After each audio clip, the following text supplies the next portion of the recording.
আসসালামু আলাইকুম ভিউয়ার্স, আজকে আপনাদেরকে আমি একটি পুরাতন চার্জার লাইট কিভাবে নতুন একটি সার্কিট তৈরির মাধ্যমে রিপেয়ার করবেন সেটি দেখাবো।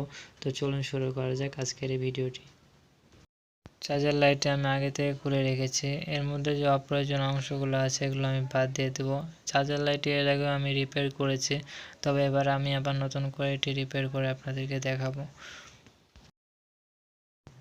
এরপর আমি এর সুইচটা খুলছি। সুইচটা নষ্ট হয়ে গেছে, তাই এটাকে আমি বাদ দিয়ে দেবো।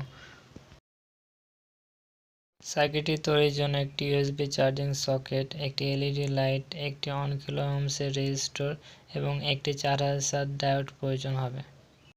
প্রথমত এলইডি লাইটের পজিটিভ লেগে আমি একটি 1 কিলো ওহমসের রেজিস্টর লাগিয়েছি। এরপর রেজিস্টরের সাথে একটি লাল তার এবং এলইডির নেগেটিভে একটি কালো তার লাগিয়েছি। ডায়োডের যে সাদা অংশের দিকটা রয়েছে সেটি হলো আসলে ক্যাথোড অর্থাৎ নেগেটিভ, এবং কালো যে অংশটি রয়েছে সেটা হলো পজিটিভ বা অ্যানোড। রেজিস্টরের লেগ থেকে আমি যে তারটি বের করেছি সেটি আমি ডায়োডের পজিটিভ অংশে লাগিয়ে দেব।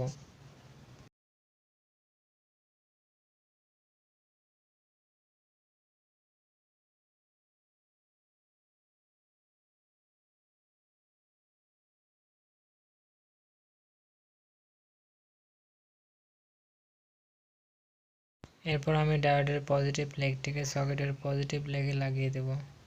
আমাদের লাইটটি যেন বেশিক্ষণ ধরে জ্বলে, এজন্য আমি ব্যাটারির ক্যাপাসিটি বাড়ানোর জন্য এর সাথে আরেকটি ব্যাটারি প্যারালালে সংযোগ করেছি।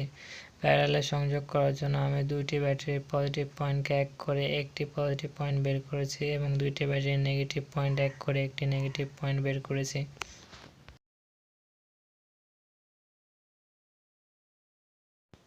এরপর আমি ব্যাটারির পজিটিভ লাল তারটিকে ডায়োডের নেগেটিভ লেগে লাগিয়ে দেব।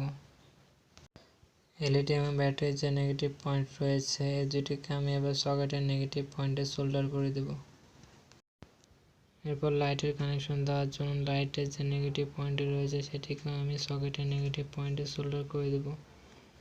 আমি এখানে নতুন একটি পুশ সুইচ নিয়েছি। এই পুশ সুইচের যে কোনো একটা পয়েন্টে আমি লাইটের যে পজিটিভ পয়েন্টটি রয়েছে সেটিকে সোল্ডার করব এবং আরেকটা পয়েন্টে একটি কালো তার সোল্ডার করব এবং এই কালো তারটিকে আমি আবার যে ডায়োডের নেগেটিভ পয়েন্ট রয়েছে সেই লেগে আমি সোল্ডার করে দেব। আমাদের সার্কিটটি কমপ্লিট হয়ে গেছে। এই সার্কিট ডায়াগ্রামও আমি স্ক্রিনে দিয়ে দিচ্ছি। আপনাদের কোনো অসুবিধা হলে বুঝতে আপনারা সার্কিট ডায়াগ্রাম দেখেও সার্কিটটি বানাতে পারবেন। এরপর আমরা দেখব যে সার্কিটটি কাজ করছে কিনা। তো আমি সুইচ অন অফ করলে লাইটটি জ্বলছে নিভছে। এবার আমরা এটিকে চার্জ দিয়ে দেখাবো যে চার্জ হচ্ছে কিনা।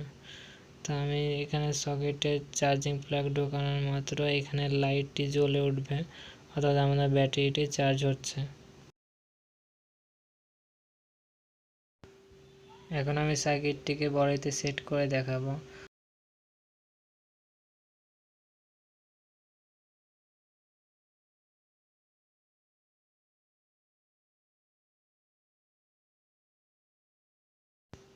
কম্পোনেন্টগুলোকে জায়গা মতো আটকানোর জন্য আমি গ্লু গানের ব্যবহার করছি। আপনারা চাইলে অন্য কোনো আঠা ব্যবহার করতে পারবেন। সকেটের নেগেটিভ পজিটিভ পয়েন্টের মাঝে আমি একটি গ্লু দিয়ে দিচ্ছি যাতে করে কোনোভাবে দুইটা পয়েন্ট শর্ট না হয়ে যায়। সার্কিট যখন আপনারা বানাবেন তখন অবশ্যই খেয়াল রাখবেন যে নেগেটিভ পজিটিভ যেন ঠিক থাকে। এটি ঠিক না থাকলে আপনার সার্কিটটি কাজ করবে না। এই সার্কিট সম্পর্কে আরও বিস্তারিত জানতে চাইলে এই সার্কিট সম্পর্কে আরও একটি ভিডিও আছে আমার, যেটার লিঙ্ক আমি ডিসক্রিপশনে দিয়ে দিয়েছি। আপনারা চাইলে সেটি দেখে আসতে পারেন।